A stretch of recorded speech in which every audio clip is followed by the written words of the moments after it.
ഇപ്പോഴും ഇസ്രായേലിനെ ന്യായീകരിക്കാൻ വേണ്ടി ശബ്ദമുയർത്തുന്ന ആളുകളുടെ മനോനില ആശ്ചര്യജനകമാണ്. കാരണം IDF-ന്റെ സൈനികർ, ഇസ്രായേലി ഡിഫൻസ് ഫോഴ്സിന്റെ സൈനികർ, അവർ കൊന്നതോ അവർ മൂലം പലായനം ചെയ്തതോ ആയ പലസ്തീനിയൻ സ്ത്രീകളുടെ അടിവസ്ത്രം ധരിച്ച് ലൈംഗിക ആഭാസം കാണിക്കുന്നതിന്റെ ദൃശ്യങ്ങൾ അവർ തന്നെ ടിക്ടോക്കിൽ പോസ്റ്റ് ചെയ്തിട്ടുണ്ട്.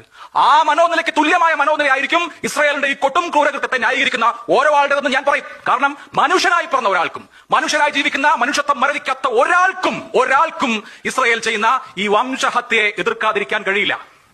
ഏറ്റവും ഒടുവിലത്തെ കണക്കനുസരിച്ച് കഴിഞ്ഞ 21 മാസം കൊണ്ട് 60,000 മനുഷ്യരാണ് ഗാസ എന്ന് പറയുന്ന 365 സ്ക്വയർ കിലോമീറ്റർ മാത്രം വരുന്ന പ്രദേശത്ത് കൊല്ലപ്പെട്ടിരിക്കുന്നത്.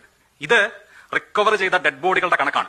അമേരിക്കയിലെ തന്നെ പ്രശസ്തമായ മാധ്യമം എക്കണോമിസ്റ്റ് പറയുന്നത് ഇതിനേക്കാൾ ഏറെ മനുഷ്യർ അവിടെ മരിച്ചിട്ടുണ്ട്. ആ മൃതദേഹങ്ങൾ ഇപ്പോഴും തകർന്ന കെട്ടിടങ്ങളുടെ അടിയിൽ കിടക്കുകയാണ് എന്ന്. കഴിഞ്ഞ ദിവസത്തെ വാഷിംഗ്ടൺ പോസ്റ്റ് നിങ്ങളിൽ കുറച്ചുപേരെങ്കിലും വായിച്ചിട്ടുണ്ടാകും. 18,500 കുഞ്ഞുങ്ങളാണ് 18,500 കുഞ്ഞുങ്ങളാണ് കഴിഞ്ഞ 21 മാസത്തിനിടെ ഇസ്രായേലിന്റെ ബോംബാക്രമണത്തിൽ ഗാസയിൽ കൊല്ലപ്പെട്ടിരിക്കുന്നത്. 18,500 കുഞ്ഞുങ്ങളെ ബോംബിട്ടും പട്ടിണിക്കിട്ടും കൊന്ന ഒരു രാഷ്ട്രത്തിന്റെ കൂടെ നീതി ഉണ്ടാവുമോ? ഈ 18,500 കുഞ്ഞുങ്ങളുടെ കാര്യം പറയുമ്പോൾ അതിൽ 936 കുഞ്ഞുങ്ങൾ 1 വയസ്സിൽ താഴെയുള്ള കുഞ്ഞുങ്ങളാണ്. ഒന്നാം പിറന്നാൾ ആഘോഷിക്കുന്നതിന് മുൻപ്, നടക്കാൻ തുടങ്ങുന്നതിന് മുൻപ് അവരുടെ കിടക്കറയിൽ വെച്ച് അല്ലെങ്കിൽ അവർ കളിക്കുന്ന മുറ്റത്ത് വെച്ച് ഒരുപക്ഷെ മാതാപിതാക്കളുടെ കയ്യിലിരിക്കുമ്പോൾ ഒന്നും അറിയാതെ കൊല്ലപ്പെട്ടു പോയ കുഞ്ഞുങ്ങളാണ്.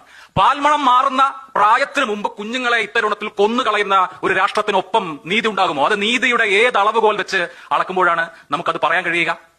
ഒരു പോപ്പുലേഷനെ ആകെ പട്ടിണിക്കിടുകയാണ്. സ്വന്തം കുഞ്ഞ് ഒന്ന് ആലോചിച്ച് നോക്കൂ. സ്വന്തം കുഞ്ഞ് ഒരു ദിവസം പട്ടിണിയിരിക്കുന്നത്, ഒരു നേരം പട്ടിണിയിരിക്കുന്നത് നിങ്ങൾക്ക് സഹിക്കുമോ? ഗാസയിലെ കുഞ്ഞുങ്ങൾ പട്ടിണി കിടക്കാൻ തുടങ്ങിയിട്ട് എത്ര നാളായി? ഐക്യരാഷ്ട്രസഭയുടെ നേതൃത്വത്തിൽ നടന്ന എയ്ഡ് ഇസ്രായേൽ ഏകപക്ഷീയമായി തടഞ്ഞത് മുതൽ ഗാസയിലെ കുഞ്ഞുങ്ങൾ മുഴുവനായും പട്ടിണി കിടക്കുകയാണ്. വിശന്നു വലഞ്ഞ് കല്ലുകൾ വയറിനോട് ചേർത്ത് വിശപ്പ് സഹിക്കാൻ കഴിയാതെ നിൽക്കുന്ന കുഞ്ഞുങ്ങളെ നമ്മൾ കാണുന്നുണ്ട് ഗാസയിൽ നിന്ന്. ആ ദിവസങ്ങളോളമുള്ള പട്ടിണി, ആ പട്ടിണി സഹിക്കാതെ ക്യൂവിൽ വെയിലത്ത് കരഞ്ഞു നിൽക്കുന്ന മനുഷ്യരുടെ തലയ്ക്ക് നോക്കി വെടിവെക്കുന്ന ഇസ്രായേൽ ഡിഫൻസ് ഫോഴ്സിനെ നീതിയുടെ ഏത് അളവുകോൽ വെച്ച് അളക്കും? ഇത്രയും വലിയ മനുഷ്യത്വ വിരുദ്ധത ലോകത്തേതെങ്കിലും യുദ്ധത്തിൽ ഉണ്ടായിട്ടുണ്ടോ? ലോകത്ത് ഇതുവരെ നടന്നിട്ടുള്ള യുദ്ധങ്ങളിൽ ഒന്നുമില്ലാത്ത വിധത്തിലുള്ള നാടകീയമായ നൃശംസത ഇസ്രായേൽ എന്ന് പറയുന്ന ദേശരാഷ്ട്രം അവിടെ അഴിച്ചുവിടുകയാണ്.